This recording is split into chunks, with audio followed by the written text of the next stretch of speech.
Well, good evening. And first of all, thank you to Dr. Clovis for having the vision to put something like this just 40-some days before the most important election in our country's history. And thank you to former U.S. Senator Rick Santorum for being with us tonight. I followed Dr. Clovis's lead, and I endorsed Senator Santorum in the Iowa caucuses, and I'm glad he won the Iowa caucuses. Glad to be with you tonight, Senator Santorum.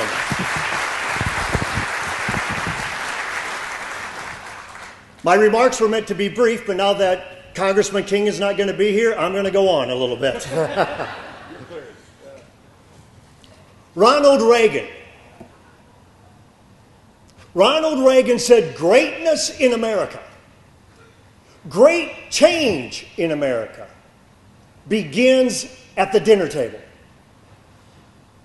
It begins at the dinner table where you and I are tonight. That's where greatness begins. If you're of my vintage, my age, or maybe a little bit older, you will remember a dinner table in our country's history, where we sat around and the food was prepared and the place settings were set. And the family gathered around the dinner table. And before we dug into the food, Dad offered up a prayer of thanksgiving. And after the prayer, we dug into the food, and then we ate, and we ate, and we talked, and we talked, and we laughed, and we laughed. And once in a while, it got very, very quiet and serious, because Mom and Dad were looking for a teachable moment. And after everyone finished at the dinner table, Dad then would read a devotion. And after he read the devotion, he gave another prayer of thanksgiving and application of that devotion to our lives. You see, the dinner table was about being intentional. I'm a former educator. Being intentional about teachable moments, not only for your generation, but for the next generation, and for the next generation, and for the next generation. Ladies and gentlemen, we as a country have left the dinner table. And as we have left the dinner table, it is not only the nutritional value that came at the dinner table that has taken a hit, but it is the spiritual values and virtues to go to the next generation that has taken a hit. When I coached basketball, I used to coach with a guy you might used to know by the name of Bobby Knight. If you ever want to know how to throw a chair, it's all in the wrist. One day when we had a break, we were at lunch, and I was sitting directly across from Coach Knight. And I said to Coach Knight, I said, "Coach Knight, I've heard it said all the time that kids have changed in this country. How have kids changed?" And he waited for that question like he was ready to pounce on it, like he just wanted that question. And he jumped on the question. He said, "Bob, kids have not changed." He said, "They come into this world the same way you and I came into this world. The same desires, the same needs. They came into this world just like you and I." He said, "But don't you ever forget, the adults in the kids' lives have changed dramatically. And when the adults change in the kids' lives, the kids are going to change. When you move the parameters, when you move the boundaries, the kids are going to change." Ladies and gentlemen, it is my hypothesis and it is my recommendation that we as a country, that we as a state, that we as a community, we get back to the dinner table with our families.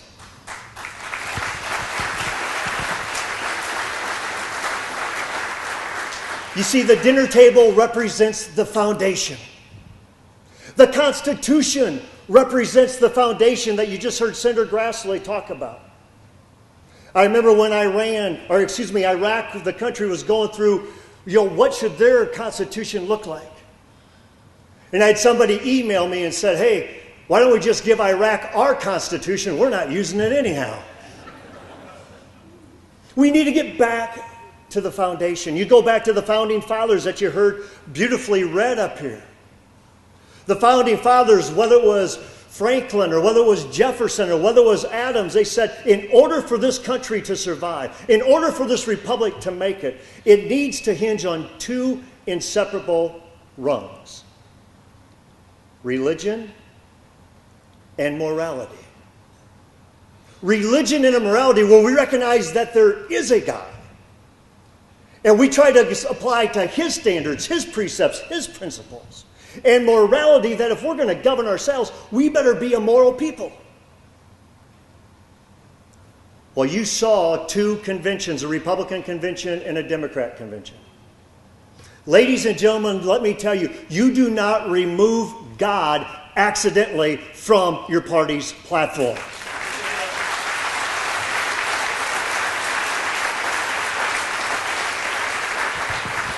And did we ever think there would be a day when God was reinserted back into a party's platform that He would be booed and hissed back into a party's platform? I want you to catch this. This is bigger than November 6th.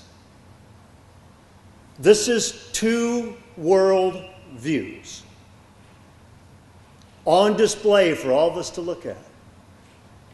And the worldview is either God is, and we apply to His precepts, His principles, and His standards from generation to generation, as Deuteronomy 6 talks about. Either God is, or God isn't. And if God isn't, I get to decide what's right for Bob. Sam gets to decide what's right for Sam. Rick gets to decide what's right for Rick. Everybody gets to decide what is right for themselves.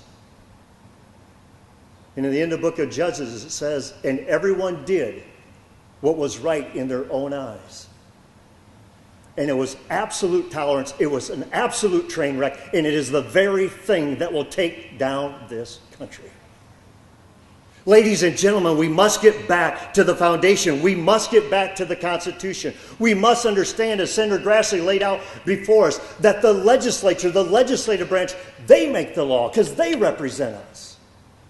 It is the executive branch that upholds the law and executes the law that the representatives of us, the legislature, passed. And it is the court that should be independent, free of politics, to uphold the Constitution, not to trample on the Constitution, not to insert politics in the Constitution, and not to run a leftist agenda through the court system. That's not their role.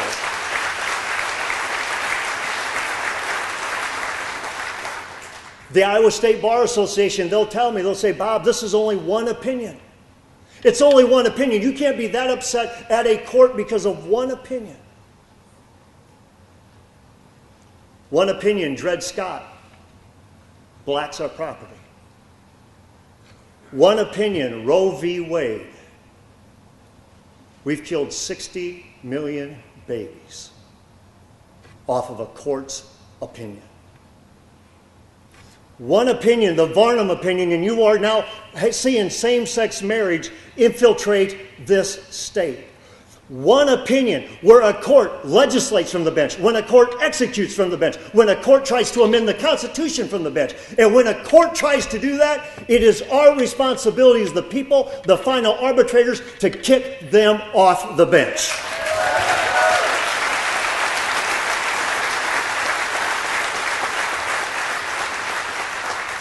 When we took on this fight, when we, meaning you and me and Sam and so many others, when we took on this fight to hold this court accountable, the leftists, the media, all of them said, there's no way you can do this. The justices had an arrogance about them. There's no way you can defeat us because we know best. And Iowans on November 2, 2010 sent a historical message that resounds across the country yet today, that if you go outside your constitutional parameters, you will be held accountable and we will vote you off the bench.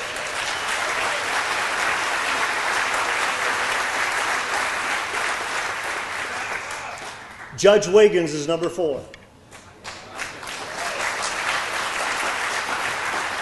Judge Wiggins is number 4. Being a former high school principal, after Iowans removed 3, I did the very sensible thing. I asked the other 4 to resign. to recognize the voice of the people and resign their post because they have no confidence as demonstrated by the vote of the people. And they said there's no way they're going to resign. Matter of fact, they said, you guys don't get it. You don't understand. Well, now Judge Wiggins is up, and this is one of the times I agree with the Iowa State Bar Association. The Iowa State Bar Association gave Justice Wiggins a 63% approval rating, which in anybody's education background is a D-. And if you get a D-, you don't deserve to stay on that court.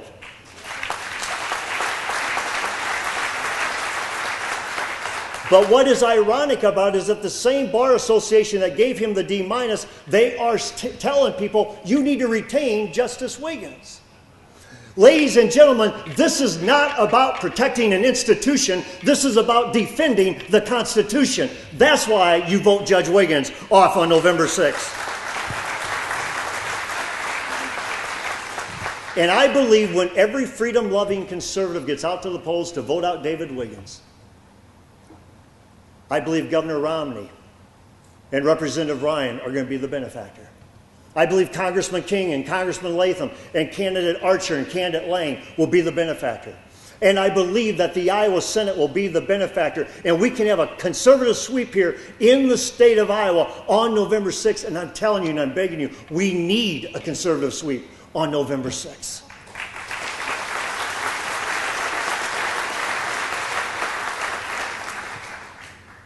Ronald Reagan also said this.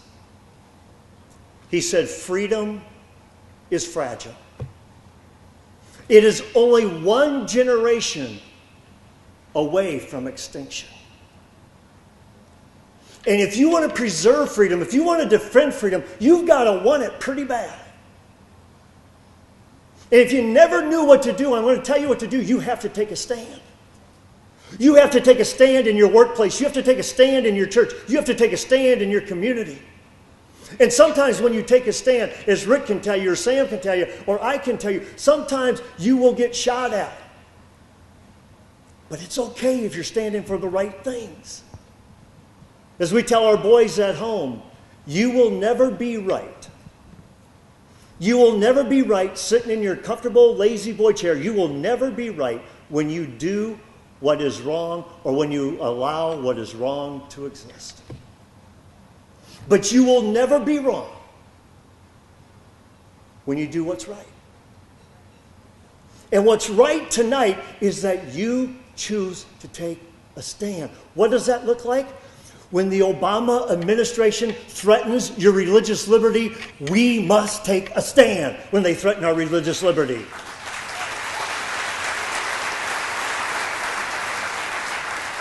When they remove God out of a platform and then boo and hiss him back in, we must take a stand to say that's not how we were founded. That's not right. That's wrong. When they deny voice to the voiceless and they continue aborting 4,000 babies a day, we must take a stand. When they tell us they want to redefine the institution of marriage, first to make it same-sex, but I'm telling you what, when you open up the parameters of marriage, you will open it up. And it will not stop at same-sex. It will go on and on and on, and the ripple effect. But when they try to redefine the institution of marriage, we must take a stand. When they come through the courts to take your guns, to remove your Second Amendment away from you, we must take a stand. When they come after you in the courts and they want to take your private property away, we must take a stand. When they go through the courts and they want to take your choices away of how you educate your children, we must take a stand. And ladies and gentlemen, on November 6th, I don't know about you, but I know about me. And I know about the people that I have impact and influence on. I'm going to let them know I'm taking a stand. Please stand with me. God bless this event and our great country.